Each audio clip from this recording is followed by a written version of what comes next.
नाज़रीन कराम 2023 में तुर्किया की आज़ादी के 100 साल मुकम्मल होने के साथ तुर्की के यूरोपीय मुआहदा यूनियन कस्टम लौज़ान का की मेंबर मुद्दत मुल्क। ख़त्म होने की दुनिया भर में गूंज सुनाई दे रही है। बहुत से हलकों में ये मौजू ज़ेर बहस है कि जुलाई 2023 में तुर्किया मुआहदा लौज़ान के तहत आयद पाबंदियों से आज़ाद होने के बाद फिर से दुनिया का ताकतवर तरीन मुल्क बन सकता है, जो पहली जंग अजीम में खिलाफत उस्मानिया की शिकस्त के बाद आयद की गई थी। ये मौजू भी जेर बहस है कि मुआहदा सीवरे या लौज़ान एक मुअय्यना मुद्दत का मुआहदा है जिसके इख्तिताम की कोई तारीख नहीं। तारीख के झरोकों में देखा जाए तो 1517 से 1924 तक खिलाफत उस्मानिया के दौर में तीन बरे आजमों यानी जनूब मशरकी यूरोप, मगरबी एशिया और शुमाली अफ्रीका पर सल्तनत उस्मानिया का राज था। इर्तुगरुल गाजी और उनके बेटे उस्मान ने मुसलमानों को शानदार और नाकाबिले यकीन फतूहात दिलाकर पूरी दुनिया को हिलाकर रख दिया था, जिसके बाद 600 से जायद अरसे तक तीन बरे आजमों पर सल्तनत उस्मानिया की हुक्मरानी रही।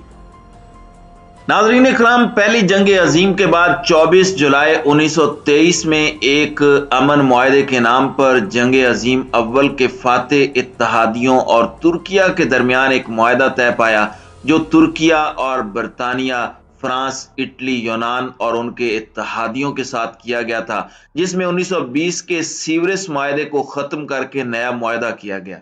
मुआहदे की रूह से खिलाफत उस्मानिया खत्म कर दी गई। इस मुआहदे के तहत यूनान, बल्गारिया और तुर्किया की सरहदें मुतय्यन की गईं।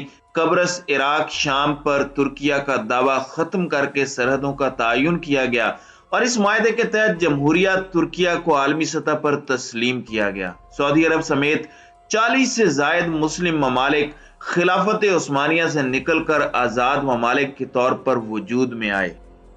खिलाफत उस्मानिया तहलील होने के बायस सुल्तान को उनके खानदान समेत तुर्की से जिला वतन कर दिया गया, हत्ता कि सुल्तान की जाती अमलाक भी जब्त कर ली गई। तुर्की को एक सेकुलर स्टेट करार दिया गया और जमहूरिया तुर्की को आलमी सतह पर तस्लीम किया गया। इस मुआहदे की रूह से तुर्की ने तीनों बरे आजमों में मौजूद खिलाफत के असासों और अमलाक से भी दस्तबरदारी इख्तियार कर ली। इस मुआहदे के तहत तुर्किया से तेल निकालने की इजाजत सल्ब कर ली गई।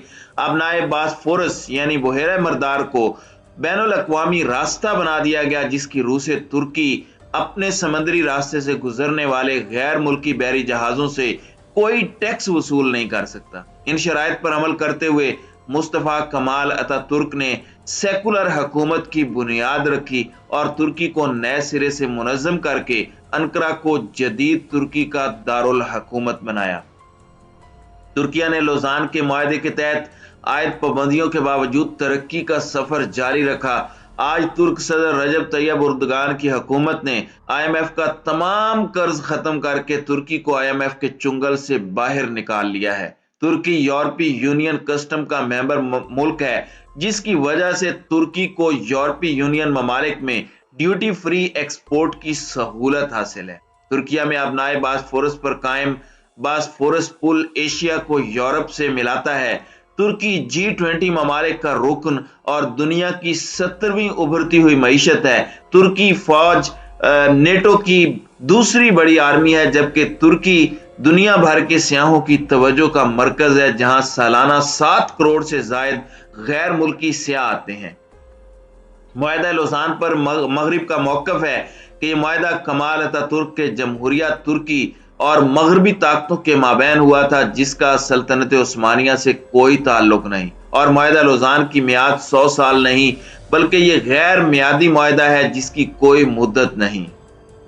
नाज़रीन इकराम, दुनिया के मुसलमान मुल्कों में तुर्की को सबसे अलग और नुमाया मकाम हासिल है। खिलाफत उस्मानिया के दौर में तुर्कों ने दुनिया के बड़े हिस्से पर हुक्मरानी की और अपने जोरे बाजू से लाजवाल फतूहात हासिल की। इर्तुगरुल गाजी और दिरलिस उस्मान जैसे दोनों ड्रामों में पहले इर्तुगरुल और फिर उनके बेटे उस्मान की फतूहात देखकर मुसलमानों का खून एक बार फिर जोश मारता है, लेकिन शायद बहुत कम ही लोग जानते होंगे कि ये दोनों ड्रामे हकीकी कहानियों पर मबनी है।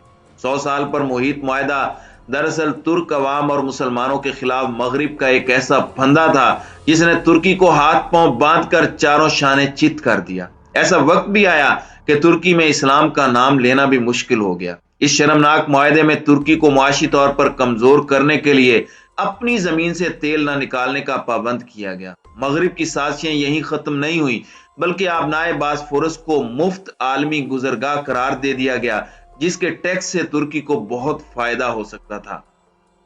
आबनाए बासफोरस दुनिया भर में तिजारत को कंट्रोल करता है। इस रास्ते से रोजाना सैकड़ों बहरी जहाज गुजरते हैं, लेकिन लौजान मुआहदे में इसे बैनुल अक़वामी गुजरगाह करार दिया गया था और तुर्की को बहरी जहाजों पर टैक्स लगाने से रोक दिया गया था। आबनाए बासफोरस की तर्ज की एक आबी गुजरगाह स्विस कैनाल के नाम से मशहूर है, जो बहेरा रोम को बहेरा कुल्ज़म से मिलाती है। इस समंदर पर कब्जे के लिए अमेरिका, बरतानिया और इसराइल मिस्र से जंग भी कर चुके हैं और आज ये समंदर यौमिया 15 मिलियन अमेरिकी डॉलर टैक्स जमा करता है। आलमी माहिरीन के मुताबिक तुर्किया ने 100 साल तक इस जालिमाना मुआहदे पर अमल किया, लेकिन 2023 में मुआहदे से निकलने के बाद अपनी सरजमीन से तेल और दीगर मादनियात निकालने के अलावा अब नाए बासफोरस पर टैक्स लगाकर अपनी मईशत को मजबूत बना सकता है। तुर्किया के सदर रजब तैयब एर्दोगान भी 2023 को अपनी कौम के लिए बहुत अहम करार दे चुके हैं। अब देखना यह है कि 600 साल तक दुनिया पर हुक्मरानी करने वाला तुर्की आने वाले साल में अपना खोया हुआ मकाम हासिल करने में कैसे कामयाब हो पाएगा। नाज़रीन इकराम, ये बात अब बईदस क्यास लगती है, लेकिन तुर्की चाहे तो सऊदी अरब, लीबिया, मिस्र, सूडान, इराक, कब्रस और ल्यूनिट पर अपने इलाके होने का दावा कर सकता है। इस दावे की बुनियाद ये होगी कि मक्का मुकरमा और मदीना मुनव्वरा खिलाफत उस्मानिया का हिस्सा थे, लेकिन मुआहदा लौज़ान के बावजूद मक्का मुकरमा और मदीना मुनव्वरा की निगहबानी हासिल करना तुर्की के लिए नामुमकिनात में समझा जाता है। मुस्तफा कमाल ने तुर्की को सेकुलर मुल्क बनाया था। दूसरी जानिब मौजूदा सदर रजब तैयब एर्दोगान इस्लाम पसंद रहनुमा समझे जाते हैं, जिन्होंने आया सोफिया को अजायब घर से दोबारा मस्जिद में तब्दील किया। रजब तैयब एर्दोगान ने ऐलान किया है कि तुर्की 2023 में अपने हदफ तक पहुंचने पर पूरे खित्ते के मुस्तकबिल की तश्कील करेगा। मुआहदा लौज़ान के खात्मे पर तुर्की एक आलमी ताकत के तौर पर उभरेगा। नाज़रीन इकराम, कमाल अतातुर्क इस मुआहदे के मुतालिक लिखते हैं कि मुआहदा मोंदरूस के बाद इत्तेहादी ममालिक ने तुर्की को 4 बार अमन मुज़ाकरात की पेशकश की और उन्होंने 3 बार तुर्क कौम की ख्वाहिशात का एहतराम न करने पर इसे मुस्तरद कर दिया। ताहम चौथी बार तुर्क कौम की ख्वाहिशात का एहतराम करने पर स्विट्जरलैंड के शहर लौज़ान में अमन मुज़ाकरात में शिरकत करने की हामी भरी, लेकिन इब्तदा में इन मुज़ाकरात में तुर्की के लिए मुश्किलात खड़ी किए जाने पर इन मुज़ाकरात का बाइकाट किया गया, जिस पर दोबारा से शुरू होने वाले कठिन मुज़ाकरात के नतीजे में जुलाई 1923 में लौज़ान के रोमियन पैलेस में लौज़ान अमन मुआहदा तय पाया, जिसे इस दौर में तुर्किया जुबान में लौज़ान सुलो मुआहदा नामा सी से याद किया जाएगा। इस मुआहदे पर तुर्की, बरतानिया, इटली, फ्रांस, यूनान, रोमानिया, बल्गारिया, पुर्तगाल, बेल्जियम और यूगोस्लाविया के नुमाइंदों ने दस्तखत किए और उस वक्त से इस मुआहदे पर अमल दरामद जारी है और इसे खत्म करने के बारे में किसी फरीक ने अभी तक रुजू नहीं किया।